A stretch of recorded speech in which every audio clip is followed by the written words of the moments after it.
चलिए देखेंगे हम लोग आज घात और घातांक का चैप्टर से सूत्र लेना है, सिर्फ सूत्र लेना है। और आप वीडियो को बढ़िया से देखेंगे और समझने का प्रयास करेंगे। मैं पहले आधार और घातांक बताऊंगा, ठीक है। आधार और पावर जो होता है, पावर को घातांक कहा जाता है, अंग्रेजी में उसको पावर बोला जाता है, ठीक है।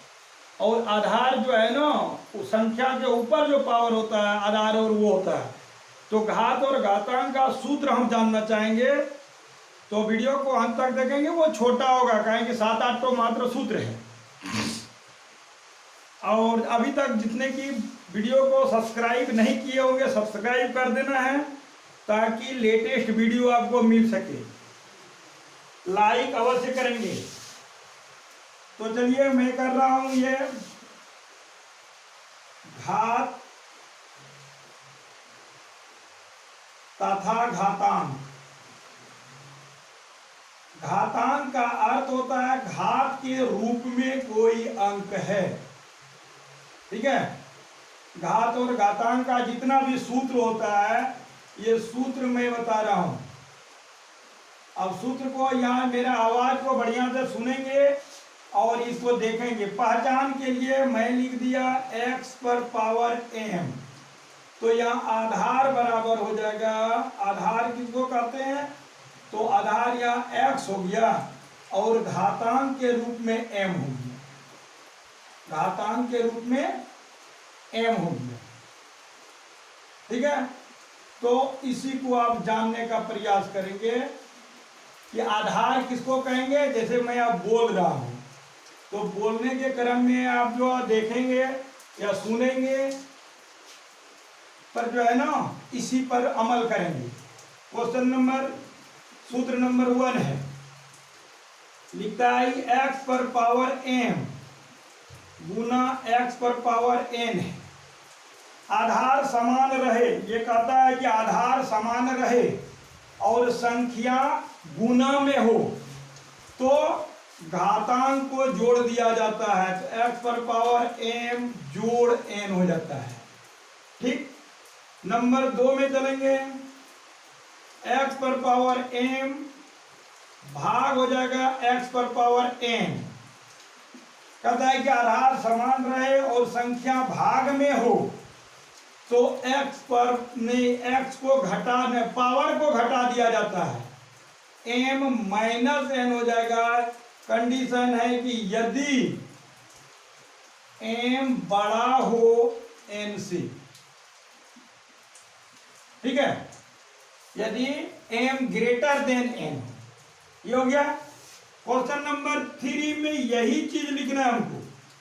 x पर पावर m करेंगे और डिवाइड हो जाएगा x पर पावर n।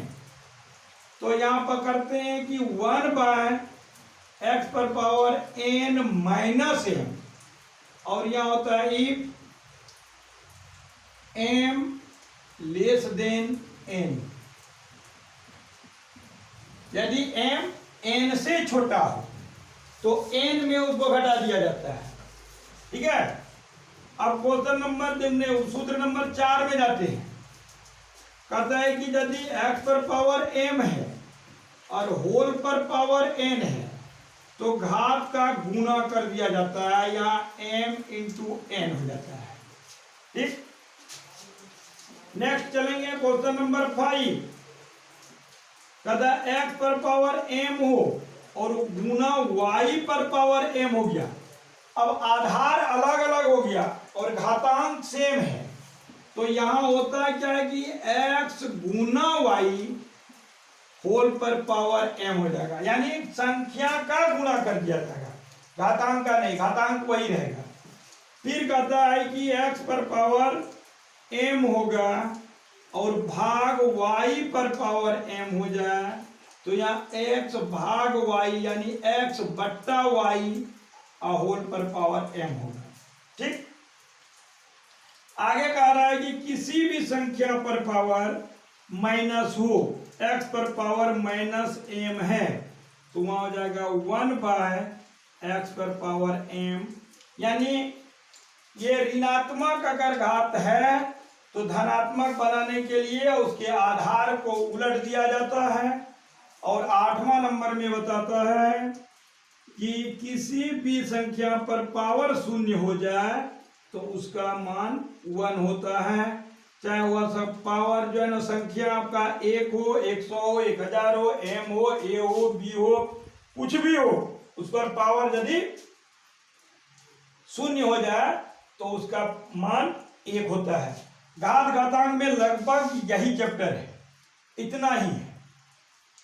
मानक रूप में कोई सवाल अगर आपको लिखना हो तो मानक रूप में लिखने के लिए क्या करना होगा, दशमलव को, जैसे कि मानक रूप में लिखने के लिए कोई सवाल मैंने लिख दिया 0 0 0 0 1 2 3। अब मानक रूप में होता क्या है कि 1.23 है। ये कंपटीशन के दृष्टि से मैं बता रहा हूं कि मानक रूप में लिखने के लिए बाईं तरफ एक अंक छोड़ के दशमलव होता है। तो इसको देखना है कि दशमलव कितने अंक दाहिना तरफ गया, 1 2 3 4 5 अंक चला गया, 1 2 3 4 5 अंक राइट साइड में गया, या 10 टू द पावर 5 हो जाता है इसका आंसर। ये हो गया। दूसरा होता है कि 1 2 3 4 5 6 7 8 ऐसा कुछ भी लिख दिया है, इसमें पॉइंट नहीं है, इसमें -5 आएगा, -5, ठीक है। और इसमें अगर देखते हैं कि पॉइंट नहीं है तो यहां होगा, इसको भी लाना होगा, जो 1 2 3 4 5 6 7, तो लेफ्ट साइड कितना आया, तो 1 2 3 4 5 6, तो यहां होगा 10 टू द पावर 6। ये इसका आंसर होगा। ये बनाने का नियम है और अब बनाएंगे, लेकिन अगर आंसर चूज करने के लिए आवे तो ऐसा आप दे सकते हो, ठीक है। ठीक है, आज का वीडियो में इतना ही रहेगा, आगे का वीडियो का इंतजार करेंगे। अगर लाइक और सब्सक्राइब नहीं किए हैं तो सब्सक्राइब अवश्य करेंगे। प्रत्येक वीडियो का लाइक कीजिए और कमेंट कीजिए कि आपको क्या चाहिए और क्या गलती हो रही है उसका भी कमेंट कीजिए। ठीक, धन्यवाद।